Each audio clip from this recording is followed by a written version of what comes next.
So which part of a plant takes part in sexual reproduction? Flowers are the reproductive part of plants. How do these beautiful flowers reproduce to form a fruit and seed? Okay, let us learn about sexual reproduction in flowering plants in detail. Objectives. At the end of this lesson, you'll be able to identify parts of a flower, understand the structure of stamen and the process of microsporogenesis, understand the structure of gynoecium and the process of megasporogenesis, understand pollination and identify various agents for pollination, understand the types of fertilization, and also understand the development of endosperm, embryo, seed, and fruit. Parts of a flower. Three major categories of floral organs are reproductive organs, female, reproductive organs, male, non-reproductive organs. A. Reproductive organs, female, carpel or pistil, stigma, style, ovary, ovules. B. Reproductive organs, male, stamen, anther, filament, pollen. C. Non-reproductive organs, petals, corolla, sepals, calyx, tepals. Pre-fertilization events. Pre-fertilization events in the sexual reproduction of a flowering plant includes microsporogenesis and development of pollen grains, megasporogenesis and development of female gametophyte, structure of stamen and anther. Structure of stamen. Stamen consists of a long narrow stalk called filament and a knob-like bilobed anther. Structure of anther. Bythecus anther has two anther lobes and four cavities or microsporangia which develop into pollen sacs. Microsporogenesis and development of pollen grains. Microsporogenesis. In anthers, each diploid mother cell divides by meiosis to form four haploid microspores or microspore tetrad. Each haploid microspore develops an elaborate wall and divides by mitosis to become a pollen grain. Pollen grains represents the male gametophyte, has a two-layered wall, outer exine and inner intine, has a prominent aperture in exine called germ pore. On maturation, pollen grain contains one vegetative cell and one generative cell. Structure of gynoecium and ovule. Gynoecium represents the female gametophyte, has three parts, stigma, style, ovary, contains an ovarian cavity that bears placenta. Megasporangia or ovules arises from placenta. Ovule. Ovule is an integumented megasporangium. It consists of nucleus invested by one or two integuments. Parts of ovule: funiculus, hilum, raphe, nucleus, embryo sac, integuments, micropyle, chalaza. Megasporogenesis and development of female gametophyte. The process of megasporogenesis occurs inside the nucleus of a developing ovule. A single-celled archisporium differentiates the nucleus near micropylar end. Archisporial cell divide into outer parietal cell and inner sporogenous cell. Sporogenous cell behaves as megaspore mother cell. Megaspore mother cell undergoes meiotic division to form 4 megaspores, out of which 3 degenerate and 1 remains functional. Functional megaspore develops into female gametophyte by sequential mitotic divisions. Female gametophyte consists of 8 nucleate embryo sac. A. 3 cells of embryo sac, 2 synergids and one egg cell at micropylar end forms the egg apparatus. B. 3 antipodal cells are formed at chalazal end. C.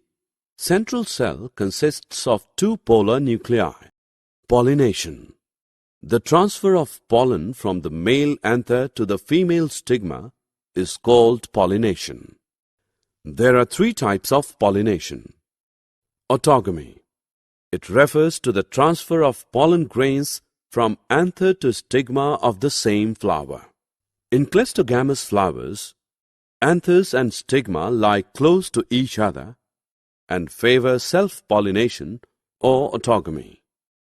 Geautonogamy.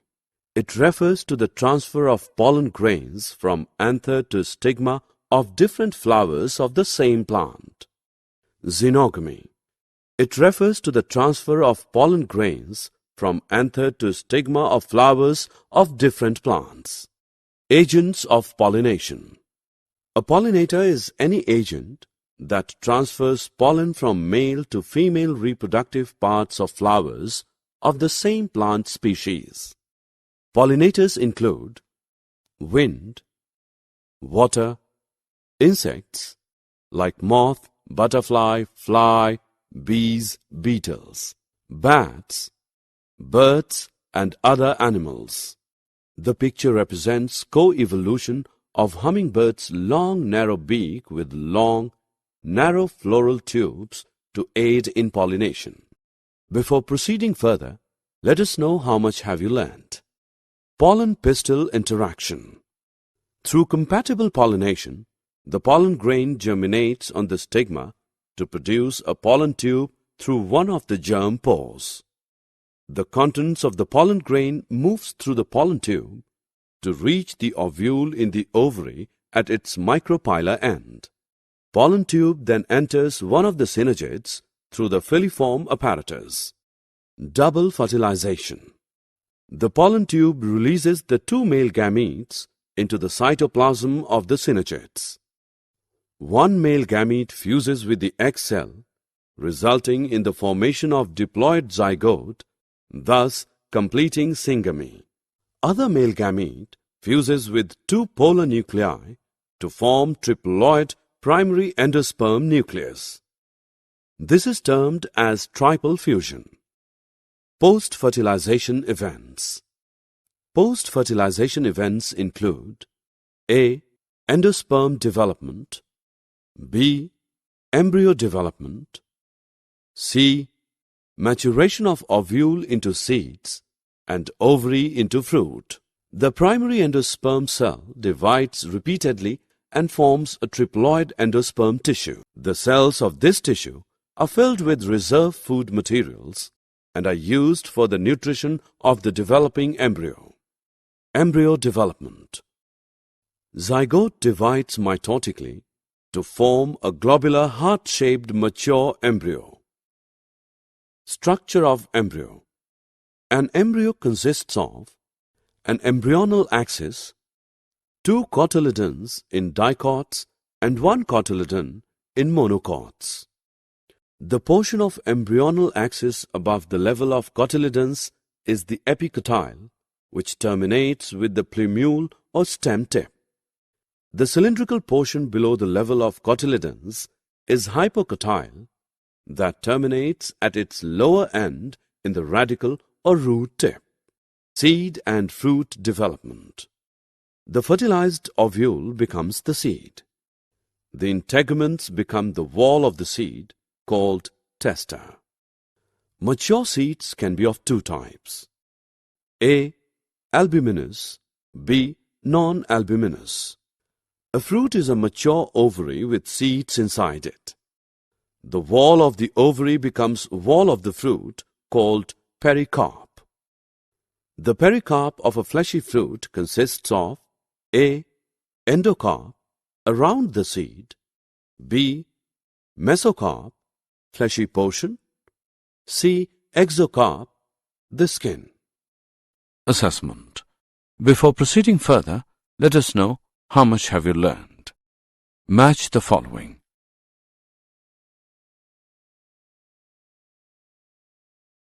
Did you know? Pollen tubes production can be artificially provoked by inserting pollen grains in a sugary solution with concentration between 2% to 20%. Summary. Let us summarize what we have learned. A flower in a plant consists of male reproductive organs, stamens, female reproductive organs, pistil, and non-reproductive organs. Pollen grains develop inside the microsporangia of anther. The pistil has three parts: stigma, style, and ovary. 7-celled and 8-nucleate embryo sac is formed after the process of megasporogenesis. Pollination is the mechanism to transfer pollen grains from the anther to the stigma.